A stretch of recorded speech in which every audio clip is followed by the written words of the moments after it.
Welcome. You're listening to The Aligned Self, Conversations in Creating a Conscious and Abundant Life. This is Daniel Denovi. I'll be your guide and host. Let's see just where we can take this.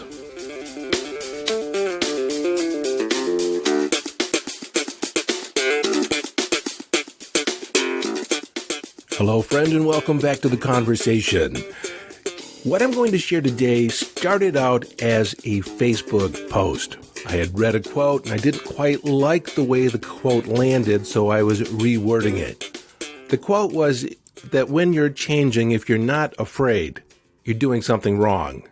I don't like the whole concept of wrong and right, so I reworded it, and it started out like this. When it comes to changing and up-leveling your life, if you're not at least a little scared, a little uncomfortable, you're not really doing anything different. You're just hanging out in the kiddie pool of your comfort zone and not venturing into the deep end where you can't see the bottom. Now, this came from my other than conscious mind and just seemed like an interesting little metaphor. But then my mind, my other than conscious mind, recalled a memory of when I was learning to swim when I was 7 or 8. And part of the completion test, the test that you take to graduate to the next swimming level, I think it was from beginner to intermediate. And the test consisted of swimming the crawl or the freestyle from the shallow end to the edge of the deep end. And this was a competitive diving pool, so the deep end was about 12 feet or 3.5 meters, a little more than 3.5 meters deep. So it was the 4th time of attempting to swim the length from the shallow end to the edge of the pool at the deep end, where I kept pulling up short, like 3 or 4 feet from the edge. I would stop, and my instructor was frustrated. He didn't know why I was stopping. He would ask me, why was I stopping? And at 7 or 8, I couldn't explain why I was stopping or what was going on, just that I quit. And so as I'm typing this, I realized that in me recalling this memory, this is my intuition informing my conscious mind of some other issue in my life, some other issue I'm dealing with. So I continue with writing this post. And obviously it ended up here as a podcast episode because I thought it was a lot more valuable to share here than there. So back to my story. Here I am, the 4th time of trying to swim the length of the pool, only to pull up short. So it was in this moment that my instructor, I think he was a teenager actually, but he seemed really old to me, he had the brilliant idea of starting me at the deep end and having me swim towards the shallow end. And I wasn't allowed to jump in. I slipped into the pool at the deep end and pushed off and swam towards the shallow end of the pool. Now, what's interesting, at least to me, is that I swam the length of the pool, no problem, complete ease. In fact, I had more gas in the tank than I utilized, or more fuel in the tank than I utilized, getting to the deep end in the first place. Like, I wasn't getting tired swimming, because by this time, this is the 5th time, me swimming the length of the pool. It was a mind thing. It was a mental process that I was going through. And in some ways, I was making the fact that I was swimming over the deep end seem scary. So my realization will apply to you if you're pulling up short, if you're not going the distance, if you're not completing on a project, or it's easy to get started but you don't finish, or you have a fear of success. This is something that might be going on with you. And in the end, it's really just in our perception. It's just how we're wrapping our head around the next level or the next step that has us pulling back. Because in our mind, we're making it seem difficult. When for me, when I was swimming and my instructor reversed the process, I started out with the difficult part. I started out in the deep end. And then it just kept getting or feeling easier and easier as I went. And so when I sat and thought about this as I was typing this supposed Facebook post, I began processing if we were to begin with the end in mind and wrap our head around the hardest aspect of our journey, and getting set and centered in the idea that no matter what comes up in the hardest part of the journey, we can handle it. And we can even think about how we might handle it, how we might approach it once we get there. See, sometimes it's just getting started that we take the first step, and then we start thinking about what lies ahead of us or the next step, and we make it difficult in our mind. We attach a feeling of uncertainty. We attach the feeling, like when I was swimming over the deep end, I was uncertain just where I was because I was probably maybe a little over 4 feet tall at that time, or a little over a meter. And there I was, suspended, my body suspended over 12 feet, over 3.5 meters, and I might as well have been swimming in the ocean for the comparative depth. I just didn't know what was beneath me. I didn't know what lay around the corner. So how this applied to me today is that I realized that there's been some sticking point in my mind of some projects that I'm currently engaged in where the next step seems more difficult than the progress that I've already made. And then there's been a hesitancy of moving forward, a delay. My mind says, well, I'm not inspired, or I don't know what to do. And, I am subject to the same circumstances that a lot of people go through as they move towards a goal or to fulfill an intention. Sometimes our mind gets in the way. Now, and this is how I might be different than some, but maybe not. I rely on my other than conscious mind to lead me out of it. I rely on my intuition. And so what happens, I stumble across this quote, and this quote seems like, oh, this is something I can share. And then I start writing about it, and I don't like the way it sounds, and I tweak it, and I'm starting to get into and processing through my own mind, my own perspective. And then me having the awareness of realizing that as I'm writing this, I'm working through something. I'm thinking things through, thinking about it in a new way. I'm adopting a new perspective, looking at things from a different angle, adopting a new frame of reference from which I can view life through. And having a different frame can change everything. So just to make sure that this hasn't gotten convoluted, let me summarize this and put it in a framework which you can utilize, that you can, as a listener, utilize in your own life.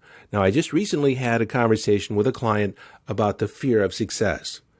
Now, the fear of success really isn't the fear of success. It's the fear of failure, in the idea that once we succeed, we're going to have to deal with a set of circumstances that we haven't yet considered. And because we haven't considered it, or because it seems new to us or in unfamiliar territory, we tend to pull back because we're afraid of succeeding. We're actually afraid of failing at that next level. So let me suggest, or let me supply you with a frame of reference which you can utilize in assessing where might be the sticking point with any intention that you have. What stops you from moving forward? Or maybe not move forward with 100% enthusiasm or 100% commitment. Because frankly, if you're not committed 100%, chances are you're going to find at some point where you'll pull back, where you'll stop.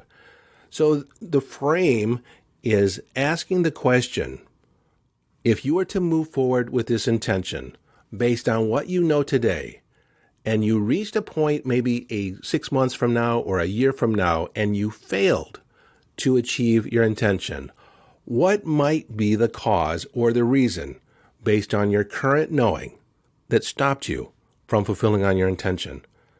And if you just play that mental game using your imagination, what might be the thing that stops you? What might be the problem with moving forward? Your other than conscious already knows where the sticking point is. I've asked clients this, and their responses are something like this. I'm not clear on the process of the next stage. I don't know if I can fulfill on the process, or I don't have a system in place. Another response would be, if I don't complete on my intention, it's because I overestimated my ability. I'm not as good as I think I am. Another response would be, I'll get in my head. I'll take myself out of the game. I'll self-sabotage because I'll think of the worst case scenario and only focus on how things are going wrong. You see, in each of those examples, people already knew what their sticking point was or what their problem was, what the deep end of the solution was. Now, for myself, if I'm missing a process or I'm missing a system to complete on a project, and I'm going to work on that today, and that will be put to bed. Now, the other one, I'm not good enough, or maybe I'm not as good as I think I am. Well, by what criteria can you set up to prove to yourself that you're good enough, that you deserve to be on the field, that you've put in the work, that you have the skill set, you have the strength, you have everything that's required based on your research and based on really looking at it and being as honest as possible. Typically, if we're not as good as we think we are, we tend to overestimate ourselves, and we have some areas of our performance that we know aren't quite as up to par or as professional as it could be. And so it's just bringing everything into alignment and creating a list. What's the criteria that I would need to fulfill on in order to be world class? Some of the people I deal with are seeking to be world class.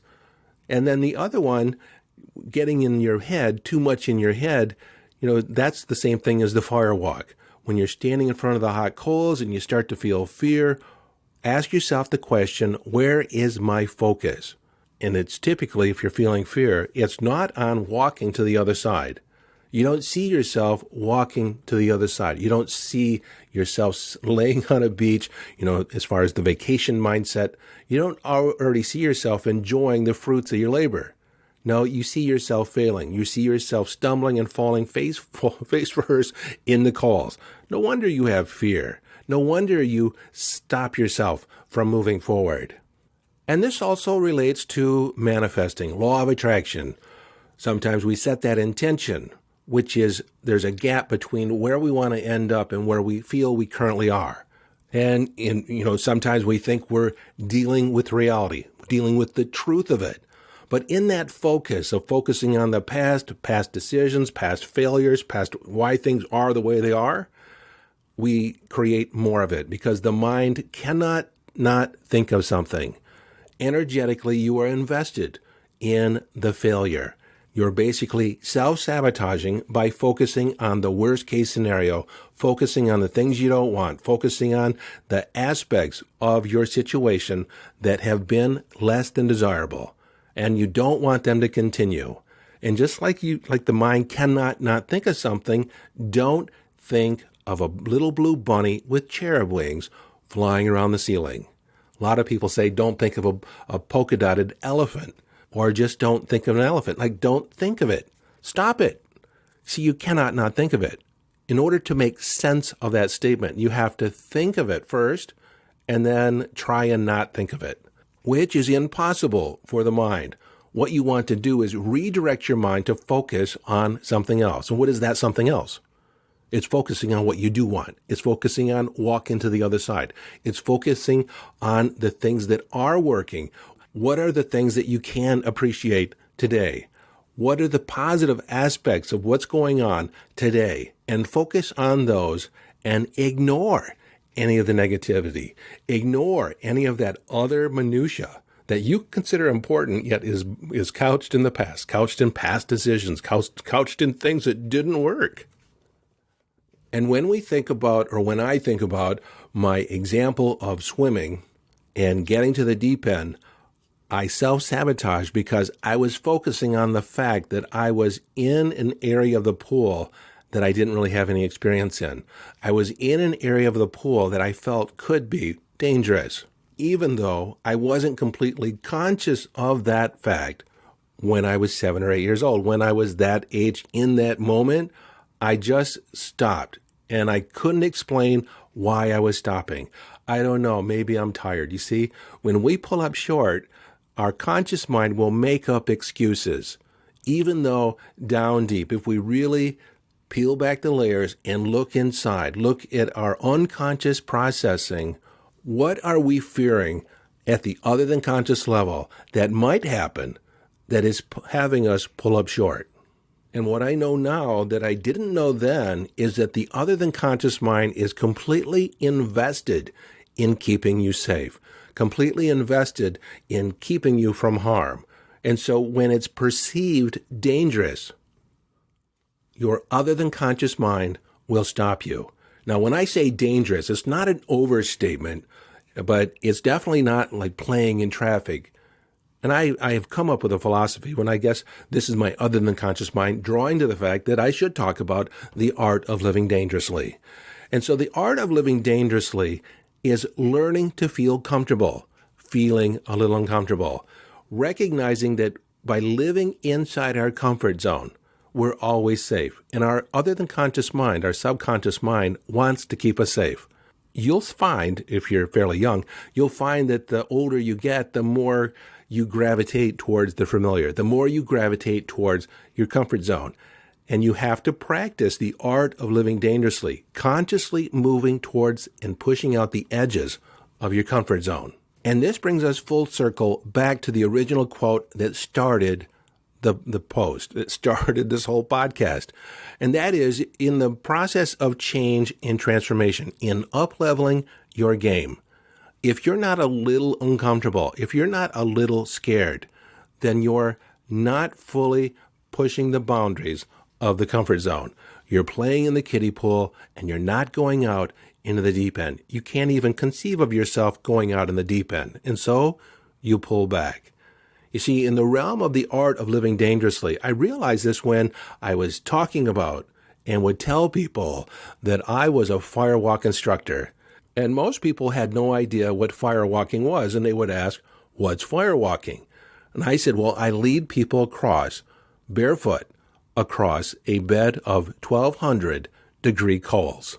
That's 1,200 degrees Fahrenheit, or about 650 degrees Celsius. And their response would invariably be,